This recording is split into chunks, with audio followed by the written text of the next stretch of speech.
ಕರ್ನಾಟಕದಾದ್ಯಂತ ನಾಗುಗೆ ವಧು ಬೇಕಾಗಿದೆ ಅನ್ನೋ ಸಿನಿಮಾನ ನಾವು ತೆರೆಗೆ ತರ್ತಾ ಇದ್ದೀವಿ. ನಾಗುಗೆ ವಧು ಬೇಕಾಗಿದೆ. ಸರ್, ಈಗ ನಾಗುಗೆ ವಧು ಬೇಕಾಗಿದೆ ಚಿತ್ರ ನಾನು ಆಗಲೇ ಹೇಳಿದಾಗೆ ಒಂದು ನೈಜ ಘಟನೆಯ ಆಧಾರಿತವಾದಂಥ ಚಿತ್ರ. ಈ ಚಿತ್ರವನ್ನು ನಾನು ಒಂದು ಎಳೆನ ಕತೆ ಮಾಡಿಕೊಂಡು ಮತ್ತೆ ನಾನು ಚಿತ್ರೀಕರಣಕ್ಕೆ ಅಂತ ಹೋಗಿದ್ದು ಒಂದು 4 to 5 ಮಂತ್ಸ್ ಆಯಿತು ಸರ್. ನಾನು ಒಂದು ಅರ್ಧ ವರ್ಷ ಆಗ್ತಿದೆ ಈ ಸಿನಿಮಾ ನಾನು ಶುರು ಮಾಡಿ. ಮಂಡ್ಯ, ಕೊಳ್ಳೇಗಾಲ, ಮದ್ದೂರು, ರಾಮನಗರ, ಬೆಂಗಳೂರು, ನಮ್ಮ ಕರ್ನಾಟಕದಲ್ಲೇ ನಮ್ಮ ಸುತ್ತಮುತ್ತ ಜಿಲ್ಲೆಗಳಲ್ಲೇ ಸಿನಿಮಾ ಚಿತ್ರೀಕರಣ ಆಗಿರುವಂಥದ್ದು ನಾಗುಗೆ ವಧು ಬೇಕಾಗಿದೆ ಅನ್ನುವಂಥ ಸಿನಿಮಾ.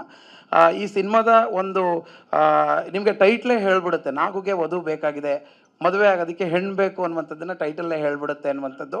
ಇವತ್ತಿನ ವಾಸ್ತವ ಪರಿಸ್ಥಿತಿ ಏನಾಗಿದೆ ಅಂತ ಅಂದರೆ, ಕರ್ನಾಟಕದಾದ್ಯಂತ ನಮ್ಮ ಅಧ್ಯಕ್ಷರಿಗೂ ನಾನು ಗೊತ್ತು, ಅದು ಅವ್ರ ಗಮನಕ್ಕೂ ಇದೆ ಅಂದ್ಕೊಳ್ತೀನಿ. ಯಾವುದೇ ವಿಲೇಜ್ಗೆ ಹೋದರೂ ಫಸ್ಟ್ ಬ್ಯಾಚು, ಸೆಕೆಂಡ್ ಬ್ಯಾಚು ಅಂತ ಮದುವೆ ಆಗದೆ ಇರುವಂಥ ಹುಡುಗರುಗಳಿದ್ದಾರೆ. 60 ಜನ, 100 ಜನ, 200 ಜನ. ಹಾಗಾಗಿ ನಾನು ಇದನ್ನು ನಾನೊಬ್ಬ ನಿರ್ದೇಶಕನಾಗಿ, ಕ್ರಿಯೇಟಿವ್ ಪರ್ಸನ್ ಆಗಿ ನಾನು ಯೋಚನೆ ಮಾಡ್ತಾ ಹೋದಾಗ, ನನ್ನ ಸ್ನೇಹಿತ ಅವನಿಗೆ ಮದುವೆ ಹಂತದ ವಯಸ್ಸು ಮುಗಿದಾಗ ನಾನು ಅವನ ಹತ್ರ ಕೂತು ಕೇಳಿದಾಗ ಏನೆಲ್ಲ ಆಗ್ತಿದೆ ಅಂತ ಹೇಳಿದಾಗ, ಇದು ತುಂಬ ಜನಗಳಿಗೆ ಆಗ್ತಿದೆ ಗೆಳೆಯ. ಇವತ್ತು ಹೆಣ್ಣು ಕೇಳಕ್ಕೆ ಹೋದರೆ ಗೌರ್ಮೆಂಟ್ ಕೆಲಸನೇ ಬೇಕು ಅಂತ ಕೇಳ್ತಾರೆ. ಇದು ಹಳ್ಳಿಗೂ ಹಬ್ಬಿಟ್ಟಿದೆ. ರೈತರ ಮಕ್ಕಳಿಗೆ ಹೆಣ್ಣು ಕೊಡಲ್ಲ ಅನ್ನೋದಲ್ಲ, ಎಲ್ಲ ವರ್ಗದ ಗಂಡು ಮಕ್ಕಳುಗಳಿಗೂ ಹೆಣ್ಣುಗಳ ಅಭಾವ ಆಗಿರುವಂಥದ್ದು. ಬೆಂಗಳೂರಲ್ಲಿ ಸೈಟು ಮನೆಯೇ ಇರಬೇಕು ಅಂತ ಕೇಳ್ತಾರೆ. ಜೊತೆಗೆ ತಂದೆ ತಾಯಿ ಇರಬಾರ್ದು, ಅತ್ತೆ ಮಾವ ಇದ್ದಾರಾ, ಹಾಂ ಇದ್ದರೆ ಹೆಣ್ಣು ಕೊಡಲ್ಲ, ಇಲ್ಲದೇ ಇದ್ದರೆ ಹೆಣ್ಣು ಕೊಡ್ತೀನಿ ಅನ್ನುವಂಥದ್ದು. ಹೀಗಾಗಿ ಸಾಕಷ್ಟು ಈಗ ಲಾಸ್ಟು 2 ಮಂತ್ಸ್ ಬ್ಯಾಕ್ ನಾನು ಸೋಷಿಯಲ್ ಮೀಡಿಯಾನ ಗಮನಿಸ್ತಾ ಇದ್ದಾಗ, ಮದ್ದೂರಲ್ಲೆಲ್ಲೋ ಒಂದು ಕಡೆ ಗ್ರಾಮ ಪಂಚಾಯಿತಿ ಅಧ್ಯಕ್ಷರಿಗೆ ಹೋಗಿ ಯೂತ್ಸು ಒಂದು 50 ಜನ ಲೆಟ್ರ್ ಕೊಟ್ಟಿದ್ದಾರೆ. ಸರ್, ಮೇಡಮ್ ನಮಗೊಂದು ಮಠ ಮಾಡಿಕೊಟ್ಬಿಡಿ ಅಧ್ಯಕ್ಷರೇ, ನಾವು ಇಲ್ಲೇ ಮಠದಲ್ಲಿ ಇದ್ಬಿಡ್ತೀವಿ, ನಮಗೆ ಮದುವೆ ಆಗಿಲ್ಲ ಅನ್ನುವಂಥದ್ದು. ಜೊತೆಗೆ ಈ ಮಂಡ್ಯ ಹತ್ರ ಒಂದು ಹಳ್ಳಿನಲ್ಲಿ ಎಲ್ಲರೂ ಕೂಡ ಮಹದೇಶ್ವರನ ಬೆಟ್ಟಕ್ಕೆ ಹೆಣ್ಣು ಕೊಡ್ಸಪ್ಪ ಅಂತ ಇವತ್ತು ಯೂತ್ಸು ಒಂದು ಹಂತದ ವಯಸ್ಸನ್ನು ಮೀರಿರುವಂಥ ಗಂಡು ಮಕ್ಕಳು ಇವತ್ತು ದೇವರು ದಿಂಡ್ರು ಅಂಥೇಳಿ ಇವತ್ತು ಪಾದಯಾತ್ರೆಯನ್ನು ಮಾಡ್ತಾ ಇರುವಂಥದ್ದು. ಹಾಗೆ ಎಷ್ಟೋ ಅತ್ಯಾಚಾರಗಳು, ಕೊಲೆಗಳು, ಮಿಸ್ಬಿಹೇವ್ಸ್ ಇದೆಲ್ಲ ಯಾಕಾಗ್ತಿದೆ ಅಂದರೆ ಹೆಣ್ಣು ಸಿಗ್ತಾ ಇಲ್ಲ, ಹೆಣ್ಣುಗಳು ಸಿಗ್ತಾ ಇಲ್ಲ. ಹೆಣ್ಣುಗಳು ಯಾಕೆ ಸಿಗ್ತಾ ಇಲ್ಲ ಅಂದರೆ, ಹೆಣ್ಣು ಹೆತ್ತವರು ಅವ್ರು ಗೆರೆ ಹಾಕೊಳ್ಳೋದು ಅಲ್ಲದೆ ಹೆಣ್ಮಕ್ಳಿಗೂ ಗೆರೆ ಹಾಕ್ಕೊಟ್ಬಿಟ್ಟಿದ್ದಾರೆ. ಗೌರ್ಮೆಂಟ್ ಕೆಲಸ ಇದ್ದರೆ ಮಾಡೋಣ, ತಂದೆ ತಾಯಿ ಇದ್ದರೆ ಬೇಡವೇ ಬೇಡ, ನೀನು ಅತ್ತೆ ಮಾವನ ಸೇವೆ ಮಾಡ್ಕೊಂಡಿರ್ಬೇಕಾ ಸರ್, ಜೊತೇಲಿ ಇರಬಾರ್ದು ಅಂತಾರೆ ಸರ್. ಅವನ್ನೆಲ್ಲೋ ಹೊರಗಡೆ ಇಟ್ಬಿಡಿ ಅನ್ನುವಂಥದ್ದು ಹೇಳ್ತಾರೆ. ನಮ್ಮ ಮಗಳು ಹಸು ಕಸ ಗುಡಿಸಿ ಕೊಟ್ಟಿಗೆ ಕ್ಲೀನ್ ಮಾಡಿ ಹಾಲು ಕರಿಬೇಕಾ, ಹಾಗೆ ಹೇಳಿದೆ. ಹಳ್ಳೀಲಿ ಹೆಣ್ಣೆತ್ತ ತಂದೆ ತಾಯಿಗಳೇ ಈ ರೀತಿಯಾದಂಥ ಒಂದು ವಾತಾವರಣ ಉಂಟಾಗಿದೆ. ಹಾಗೆ ಬೆಂಗಳೂರಲ್ಲಿ ಸರ್ ಏನಾಗಿದೆ, ತಂದೆ ತಾಯಿ ಇರಬಾರ್ದು, ಅಂಥವ್ರ ಮನೆಗೆ ಕೊಡ್ತೀವಿ ಅನ್ನುವಂಥದ್ದನ್ನು ನಾನು ಈ ಮದುವೆ ಬ್ರೋಕರ್ಗಳಿಂದ ಕೇಳಿದ್ದೇನೆ. ಹಾಗೆ ಮದುವೆ ಬ್ರೋಕರ್ಗಳದ್ದು ಕೂಡ ಈಗ ಒಂದು ಗ್ಯಾಂಬ್ಲಿಂಗ್ ಥರ ಆಗಿಬಿಟ್ಟಿದೆ. 2 ಲಕ್ಷ ಕೊಡು, 3 ಲಕ್ಷ ಕೊಡು, ಒಳ್ಳೆ ಹುಡುಗಿ ತೋರಿಸ್ತೀನಿ, ನಿನಗೆ ಮದುವೆ ಮಾಡಿಸ್ತೀನಿ ಅಂತೇಳಿ ರಾಮನ್ ಗಂಟು ಭೀಮನ್ ಗಂಟು ಹಾಕಿ ಮದುವೆ ಆದಮೇಲೆ ಮತ್ತೆ ಮೂರನೇ ದಿವಸಕ್ಕೆ ಯಥಾಸ್ಥಿತಿ ಆಗುವಂಥದ್ದು ಆಗ್ಬಿಟ್ಟಿದೆ. ಹಾಗಾಗಿ ನಮ್ಮ ಸಿನಿಮಾದಲ್ಲಿ ಒಂದು ಒಳ್ಳೆ ಮೆಸೇಜ್ ಇದೆ ಸರ್. ಖಂಡಿತವಾಗ್ಲೂ ಸಲ್ಯೂಷನ್ ಇದೆ ಸರ್, ಖಂಡಿತವಾಗ್ಲೂ. ಈಗ ತಾವು ನೋಡಿದ್ರಿ, ಅಣ್ಣವ್ರು 2ನೇ ಕ್ಲಾಸ್ ಓದಿ ಹೇಗೆ, ಸಾರಿ ಸರ್, ಕ್ಷಮೆ ಇರಲಿ ಸರ್, ಅದು ತಿದ್ಕೊಳ್ತೀನಿ.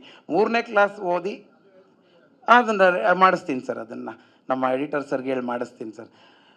ವ್ಯವಸಾಯ ಮಾಡುವುದಕ್ಕೆ ಪ್ರೇರೇಪಣೆ ಆದರು.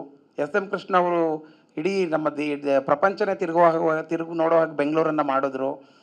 ಹಾಗಾಗಿ ಅಲ್ಲಿ ನಾವು ಸಲ್ಯೂಷನ್ ಕೂಡ ನಾಗುಗೆ ವಧು ಬೇಕಾಗಿದೆ ಸಿನಿಮಾದಲ್ಲಿ ಕೊಟ್ಟಿದ್ದೀವಿ. ಹಾಗೆ ಸಿನಿಮಾದಲ್ಲಿ ನಾಯಕನಾಗಿ ದತ್ತು ಅಂತ ಹೇಳಿ ಹೊಸ ಪರಿಚಯ.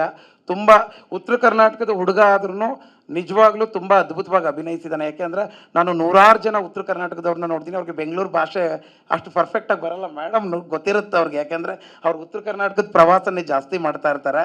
ಹಾಗೆ ಸೋನಿಕಾ ಅವರು ನಮ್ಮ ಚಿತ್ರದ ನಾಯಕಿಯಾಗಿ ಅಭಿನಯಿಸಿದ್ದಾರೆ. ಇನ್ನು ತಾಯಿ ಪಾತ್ರದಲ್ಲಿ ಅಪೂರ್ವಶ್ರೀ ಅವರು ಅದ್ಭುತವಾದಂಥ ಕಲಾವಿದೆ ಅಂತ ಹೇಳಿದ್ರೆ ತಪ್ಪಾಗಲಾರ್ದು. ನೈಜ ಅಭಿನಯವನ್ನು ಕನ್ನಡ ಚಿತ್ರರಂಗಕ್ಕೆ ಕೊಟ್ಟಂಥವ್ರು. ತಾಯಿ ಮಗನ ಪಾತ್ರನ ಅಷ್ಟು ಅಚ್ಚುಕಟ್ಟಾಗಿ ನಿರ್ವಹಿಸಿದ್ದಾರೆ, ಮಗ ಆಗಲಿ ತಾಯಿ ಆಗಲಿ ಮಾಡಿದ್ದಾರೆ. ಇನ್ನು ರೇಖಾ ದಾಸ್ ಅವರು, ರೇಖಾ ಮೇಡಮ್ ಹತ್ತತ್ರ 1,000 ಸಿನಿಮಾಗಳನ್ನ ಮಾಡಿದ್ದಾರೆ ಅಂದ್ಕೊಳ್ತೀನಿ. ಅದ್ಭುತವಾದಂಥ ಒಂದು ತಿಳಿ ಹಾಸ್ಯವನ್ನು ಕನ್ನಡ ಜನಕ್ಕೆ, ಕರ್ನಾಟಕಕ್ಕೆ ಕೊಟ್ಟಿದ್ದಾರೆ.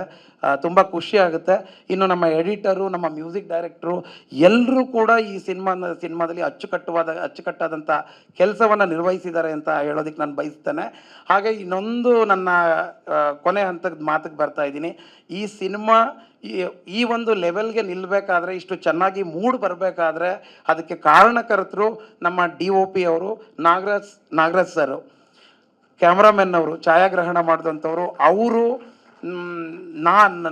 ಅವರೊಂದು ಒಳ್ಳೆ ಪೇಷನ್ಸ್ ಇರುವಂಥ ಒಬ್ಬ ಛಾಯಾಗ್ರಾಹಕ, ಒಬ್ಬ ಕ್ಯಾಮರಾಮನ್ ಅಂತ ಹೇಳಿದ್ರೆ ತಪ್ಪಾಗಲಾರ್ದು. ಕನ್ನಡ ಇಂಡಸ್ಟ್ರಿ ಅವ್ರ ಕಡೆನೂ ನೋಡಬೇಕು. ಯಾಕೆಂದರೆ ನಾನು ಇಡೀ ಅಷ್ಟು ದೃಶ್ಯಗಳಲ್ಲೂ ಒಂದು ಫೋಕಸ್ ಔಟ್ ಆಗಿದೆ, ಅಥವಾ ಇನ್ನೆಲ್ಲೋ ಆಭಾಸ ಆಗಿದೆ, ಅಥವಾ ಇನ್ನೆಲ್ಲೋ ರೀಶೂಟ್ ಮಾಡಬೇಕು, ಯಾವ ಥರದ್ದು ಇಲ್ಲ.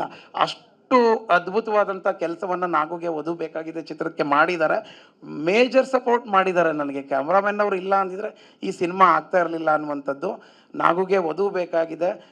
ಮಾಧ್ಯಮದವ್ರು ಎಲ್ಲರೂ ಪ್ಲೀಸ್ ದಯಮಾಡಿ ಇದೊಂದು ಒಳ್ಳೆ ಸಿನಿಮಾ. ಈ ಸಿನಿಮಾಗೆ ನಿಮ್ಮ ಆಶೀರ್ವಾದ, ಬೆಂಬಲ ಇರಲಿ.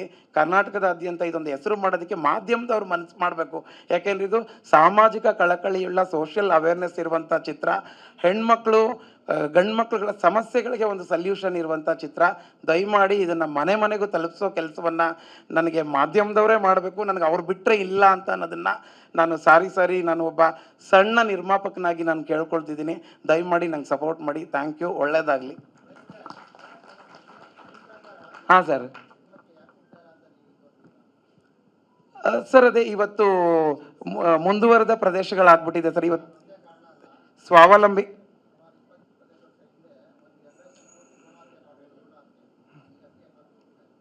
ಹೌದು ಸರ್. ಭ್ರೂಣ ಹತ್ಯೆ ಬಗ್ಗೆನೂ ನಾನು ಖಂಡಿತವಾಗ್ಲೂ ಸಿನಿಮಾದಲ್ಲಿ ಹಾಕಿದ್ದೀನಿ. ಭ್ರೂಣ ಹತ್ಯೆ ಮಾಡ್ತಾ ಇರೋದ್ರಿಂದಲೇ ಇವತ್ತು ಹೆಣ್ಮಕ್ಳ ಸಂಖ್ಯೆ ಕಮ್ಮಿ ಆಗಿದೆ. ಅದು ನಡೀತಿರೋದು ನಮ್ಮ ದುರಂತ ಸಿಟಿನಲ್ಲೇ ನಡೀತಿರುವಂಥದ್ದು. ಯಾಕಂದರೆ ಹಾಸ್ಪಿಟಲ್ಸ್ ಎಲ್ಲ ಇರುವಂಥದ್ದು. ಆದರೂ ಆ ಒಂದು ಇದನ್ನು ಹಾಕಿದ್ದೀನಿ ಸರ್.